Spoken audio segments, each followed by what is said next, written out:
That's it. The intro's just gonna be me making a funny face, and I just did that.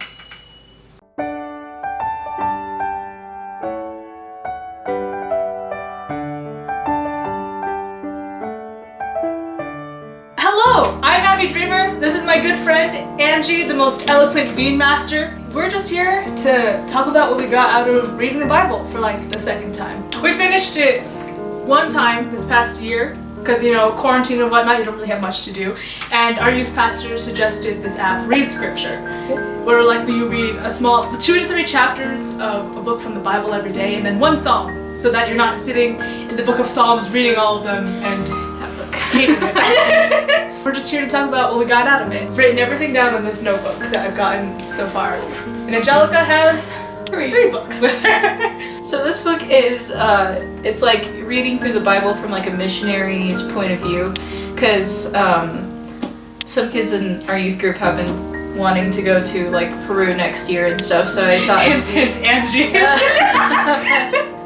So I thought it would be like a good idea to read through the Bible from like a different perspective. So that's what this book is, and it has some really cool devotionals. It starts in like January, but whatever, it's fine. Each day it kind of like gives you what you're supposed to read. So like the first one was like obviously Genesis, first like 3 chapters, and there's like little quotes underneath it that like kind of go with what you're reading. So I just enjoy it a lot. Okay, let's connection moment. Connection moment. Genesis 1. Yeah, go first. Okay. I just kind of took notes with the verses that stood out to me. Mm-hmm. So like Genesis 1:3, and then like light came from God, so you can't be light without God, because God made light. Yeah. Like wanting to be light, like how lots of, become a lamp. Become a lamp to the world. But like how a lot of people want to do that and be their own kind of light, but you can't really be that without God, because God made light, and so it's His, and He is light, so you can't be light without God, Mm-hmm. 1:4. We use the YouVersion Bible app. Here's the icon in my hand floating. In Angelica's hand now. Genesis 1:4. Yeah, God saw that the light was good, and He separated the light from darkness. So yeah, they are entirely separate, lightness from darkness, and you can't have both. You can't be both. It's one or the other. I kind of took my notes a little bit differently instead of like going verse by verse. Yeah. This is just, I just kind of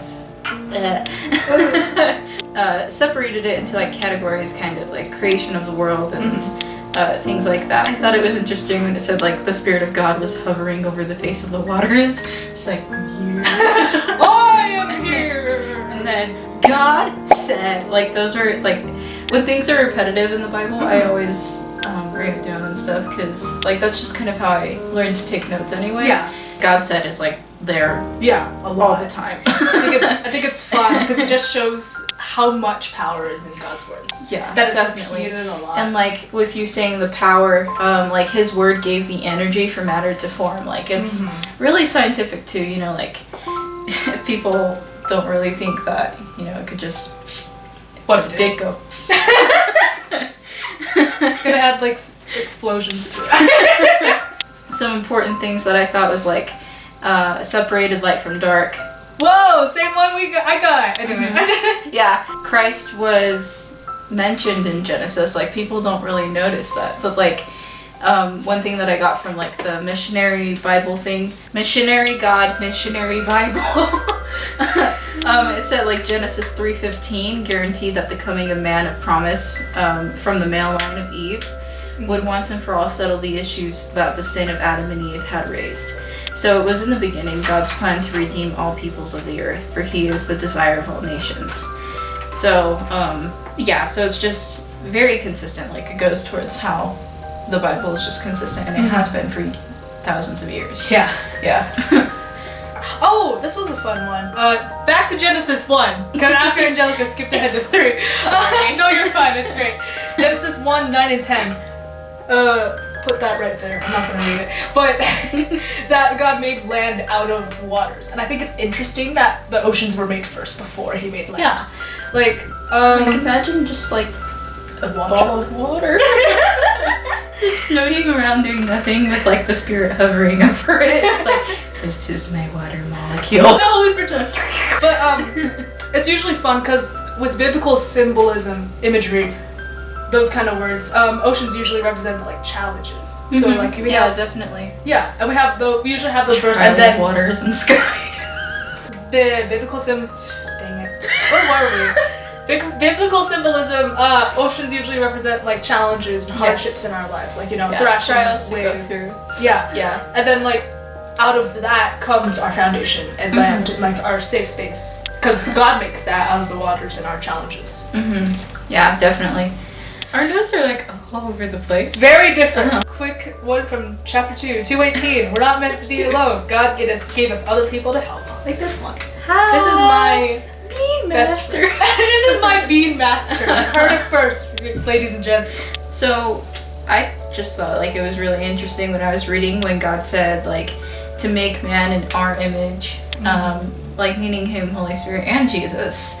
But so, like that implies the existence of the Trinity already. Yeah.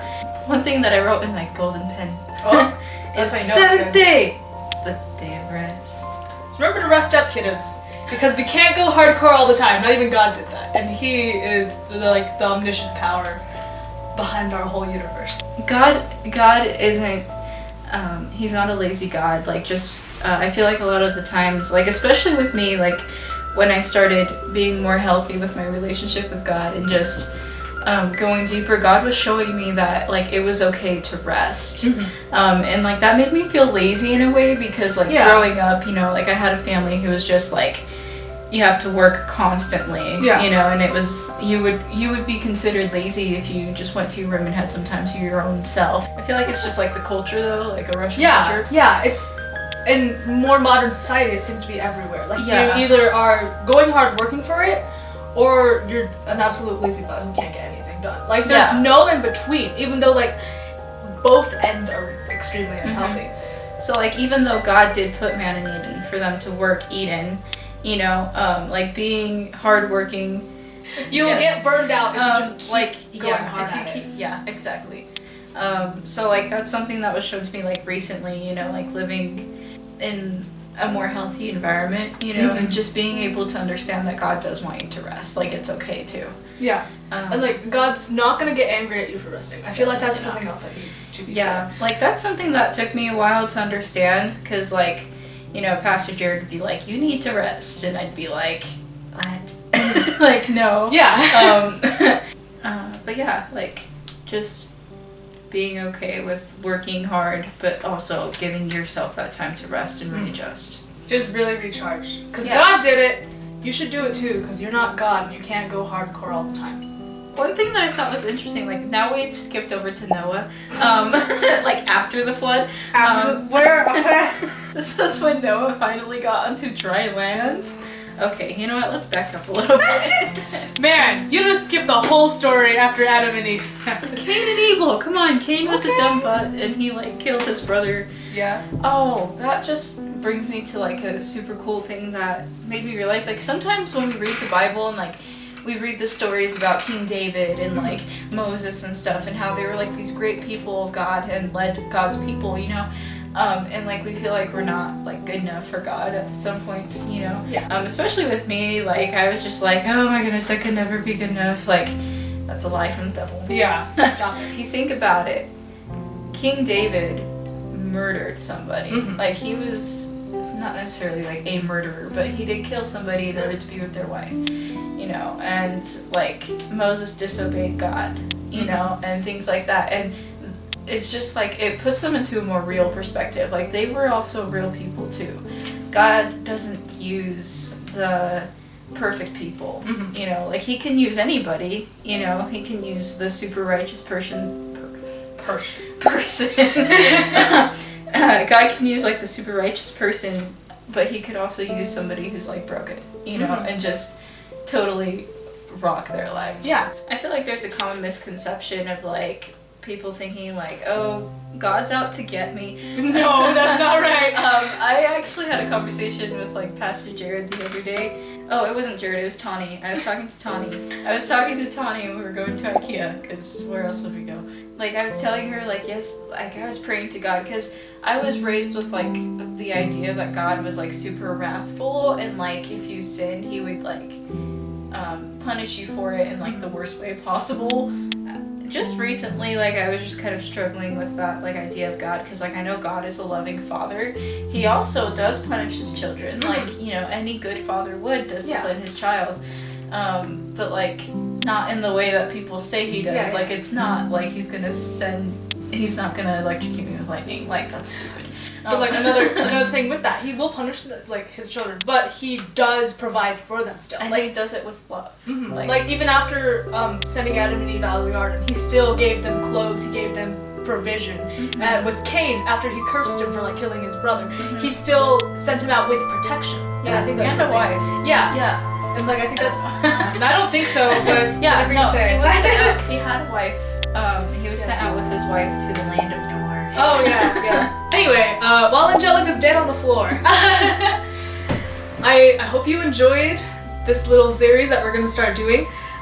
We might have to cut it into like a bunch of different videos because we really do tend to go way in depth, as you've just seen in what we covered today. So just know that like the next few videos are all like one big recording section because we really don't know how long we're gonna, how much we're gonna talk about in each video. So yeah, I hope you enjoy these. I hope you stick around. And here comes Angelica reviving from the floor. A bee.